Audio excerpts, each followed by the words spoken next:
हम पहुंचे हैं चौसाला गांव में और अंजू भाल हमारे साथ मौजूद है जिन्होंने एचसीएस की परीक्षा पास कर पूरे कैथल जिले का नाम रोशन किया है। इस साल मैंने हरियाणा सिविल सेवा परीक्षा में 48वां रैंक हासिल किया है। तो कैसा लग रहा है आपको जैसे बेटी का एचसीएस में सिलेक्शन?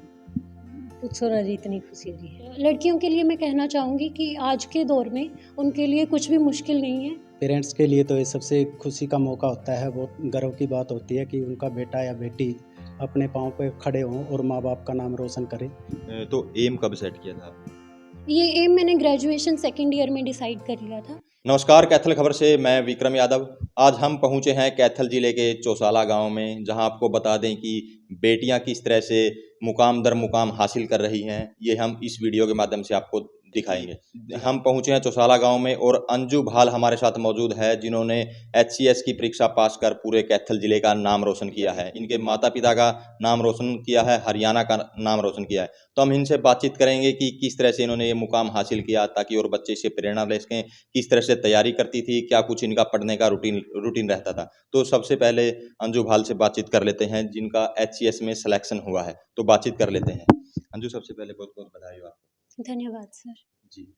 तो आपके रूटीन के बारे में बताइए, किस तरह से आपकी जैसे बेसिक जो पढ़ाई आपने की, उसके बाद किस तरह से आप सिविल सर्विस की ओर गए और ये मुकाम आपने हासिल किया?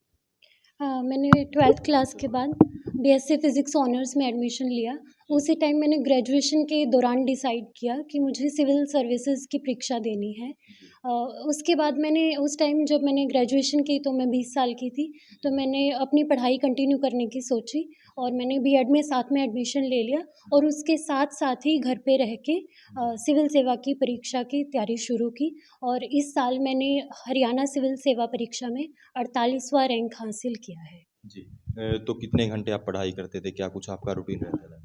सर, मैंने ऑनलाइन कोचिंग ली है और उसमें 2.5 घंटे की क्लास वो रहती है और उसके अलावा करीब 7-8 घंटे की इफ़ेक्टिव सेल्फ स्टडी से मैंने तैयारी की है। जी। तो जैसे आपने परीक्षा दी, इतने कंपटीशन एग्जाम इससे पहले आप दे चुके हो और एचसीएस की परीक्षा अब की बार ऐसा बताया जा रहा है काफ़ी टफ जो पेपर था, और मतलब किस तरह से आपने पास किया? प्रीलिम से पहले तो मुझे काफ़ी कम समय मिला। वैसे तो मेरी बीएड से ही तैयारी शुरू हो गई थी, तो मैंने अपने क्लास नोट्स की हेल्प से ही क्रिस्प और स्मार्ट स्टडी करना बेहतर समझा और मैंने पहले प्रीलिम्स उत्तीर्ण किया। उसके बाद मैंने जैसे मेंस के लिए मुझे करीब 2-2.5 महीने का वक़्त लगा, तो उसमें जो मेरे क्लास नोट्स ऑलरेडी प्रिपेयर्ड थे और मैंने कोशिश की कि कम से कम समय में ज़्यादा से ज़्यादा पढ़ाई करके और मॉक टेस्ट देके अपनी उत्तर लिखने की प्रक्रिया को बेहतर बनाया जाए और उससे मैंने सर किया। जी। तो एम कब सेट किया था आपने? ये एम मैंने ग्रेजुएशन सेकंड ईयर में डिसाइड कर लिया था कि मुझे सिविल सेवा परीक्षा पास करनी है। जी। अंजू, जैसे आप एचसीएस में आपका सिलेक्शन हुआ है, तो किस तरह से पेरेंट्स का आपको सपोर्ट मिला? और कहा जाता है कि बेटियों को आजकल बेटों के बराबर मतलब ये दिया जाता है, अधिकार कम दिए जाते हैं। तो आज एक बेटी ने एचसीएस की परीक्षा पास की है, क्या कहना चाहते हैं? सर, मेरे पेरेंट्स का तो शुरुआत से ही मेरे जन्म से ही मुझे बराबर के अधिकार मेरे घर में दिए गए हैं और अभी की बात करें तो जैसे बीएड में मैंने लोकल कॉलेज में ही एडमिशन लिया, तो उसके बाद की मेरी सारी पढ़ाई बीएड और साथ-साथ में परीक्षा की तैयारी घर पे रह के ही हुई। तो मेरी मम्मी ने मेरा बहुत सहयोग किया। उन्होंने मुझे तैयारी के दौरान उत्साहित भी किया, मोटिवेट किया और उसके साथ-साथ उन्होंने काम में भी जैसे कभी-कभी ये सिविल सेवा परीक्षा में स्ट्रेस और एंग्ज़ायटी का टाइम आता है, तो उस टाइम भी उन्होंने मेरा बहुत सहयोग किया। जी सर। तो अंजू, जैसे आप लगातार सिविल सर्विस की तैयारी कर रहे थे और कर रहे थे, कुछ बच्चे तैयारी करते हैं, लेकिन पेपर क्लियर नहीं हो पाता, मायूस हो जाते हैं। उनके लिए क्या मैसेज रहेगा और बेटियों को क्या कहना चाहोगे?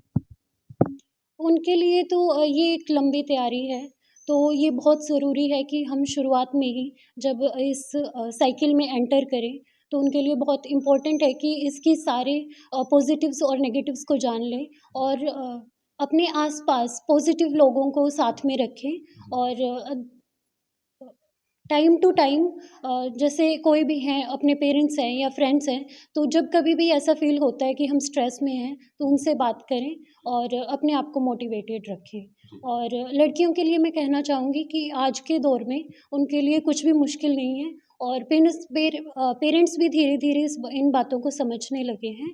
तो पेरेंट्स सहयोग करें उनको बाहर जाने में, उनकी जो पढ़ाई है, जैसे मैंने अपनी पढ़ाई दिल्ली विश्वविद्यालय से पूरी की, तो पेरेंट्स को भी मेरा ये रहेगा कि वो अपनी बच्चियों को अपने बेटों के बराबर अधिकार दें और उनकी पढ़ाई के लिए उन्हें उत्साहित रखें। और ये उनकी टॉप मोस्ट प्रायोरिटी होनी चाहिए कि वो फाइनेंशियली इंडिपेंडेंट अपनी बेटियों को बनाएँ।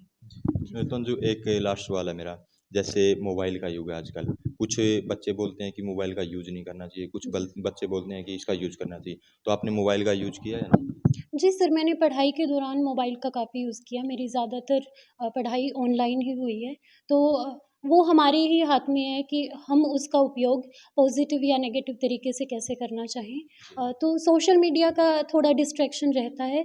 इस वजह से मैंने कोशिश की कि मैं किसी भी सोशल मीडिया प्लेटफ़ॉर्म का यूज़ ना करूँ और अभी भी मैं सिर्फ़ व्हाट्सएप के अलावा और किसी भी सोशल मीडिया प्लेटफ़ॉर्म पे नहीं हूँ। आगे आने वाले टाइम में जब मुझे समय मिलेगा तो हो सकता है मैं उसका बेहतर उपयोग कर पाऊँ। लेकिन अभी पढ़ाई के दौरान हम डिस्ट्रैक्शंस को अवॉइड करें तो ज़्यादा बेहतर है। जी। तो अब कैसा लग रहा है जैसे रिज़ल्ट आया और आपका सिलेक्शन हो गया, तो कल से जैसे बधाइयाँ भी घर पे आने जी शुरू सर। हो गई, तो कैसा लग रहा है? सर काफ़ी खुशी हो रही है। पेरेंट्स को भी, फैमिली को भी, पूरे ही गाँव में काफ़ी खुशी का माहौल है। जी। जी सर। तो ये थे हमारे साथ चौसाला गाँव की बेटी अंजू भाल जिनका आपको बता दें कि एचसीएस में सिलेक्शन हुआ है और किस तरह से इन्होंने तैयारी की, किस तरह से इस परीक्षा के लिए रूटीन में पढ़ते थे और किस तरह से पेरेंट्स का इनको सहयोग मिला, तो सभी बातें इन्होंने साझा की। तो अब हमारे साथ मौजूद हैं इनके पिताजी, जो आपको बता दें कि जेबीटी टीचर हैं और 2 बच्चे हैं इनके, एक जो बेटा है वो लेफ्टिनेंट है और अब जो बेटी है अंजू भाल उसका एचसीएस में सिलेक्शन हुआ है। तो अब इनसे जान लेते हैं कि बेटी की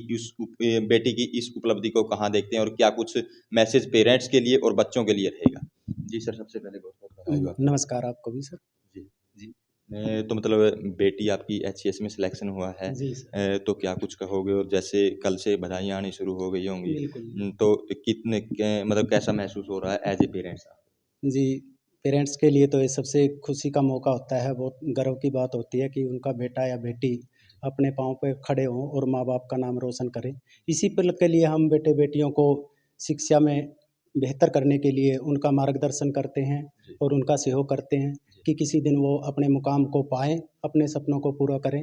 उनके सपने पूरे होते हैं तो माँ-बाप को तो इससे बढ़कर और कुछ नहीं चाहिए होता है। जी। तो किस तरह से आपने बेटी का सहयोग किया? जैसे आप जेबीटी टीचर हो, तो बेटी किस तरह से तैयारी मतलब आपने करवाई? किस तरह से मोटिवेट आपने बिल्कुल। बच्चों को किया? देखिए, बच्चे आजकल बहुत ज्ञानी हैं, हमसे बेहतर जानते हैं, सिर्फ़ हमें उनको गाइड करना होता है और बच्चों को बेवजह उन पर प्रेशर ना डालें तो बेहतर होगा। जी, ठीक गाइड करें बच्चों को, उनको बताएँ उनके फ़ील्ड हैं, लेकिन जो बच्चा उस फ़ील्ड को जिस फ़ील्ड को चुनना चाहे, उसमें मदद करें, बच्चे का सहयोग करें जी, और जितनी हम उनको अवसर दे सकते हैं, जी, अवसर दें। बेटियाँ भी बेटों से कम नहीं हैं और बेटे भी थोड़ा-सा वो होता है कि उनका फ्रेंड सर्कल ज़्यादा होता है, थोड़ा बाहर की तरफ उस चीज़ को हमें ध्यान रखने की ज़रूरत है पेरेंट्स को। भई किस सोसाइटी में बच्चा जा रहा है, नहीं वो भी बेहतर करते हैं, जी। ठीक है? तो सुनील जी, जैसे बेटियों को आजकल ज़्यादा पढ़ाया नहीं जाता, प्लस 2 तक या 10th तक ही पढ़ाया जाता है। पेरेंट्स बोलते हैं कि भी घर पे आप रहो, बाहर सुरक्षित नहीं समझते, तो आप क्या कहोगे?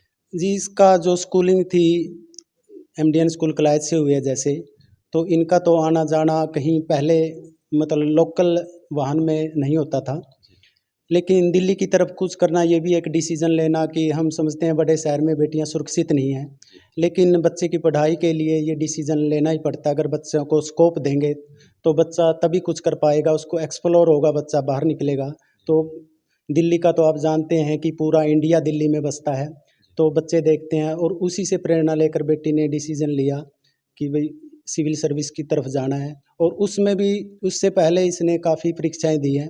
जो भी कम फार्म निकलते थे, जी, ये नहीं है कि सिर्फ़ सिविल परीक्षा के लिए ही तैयारी करी।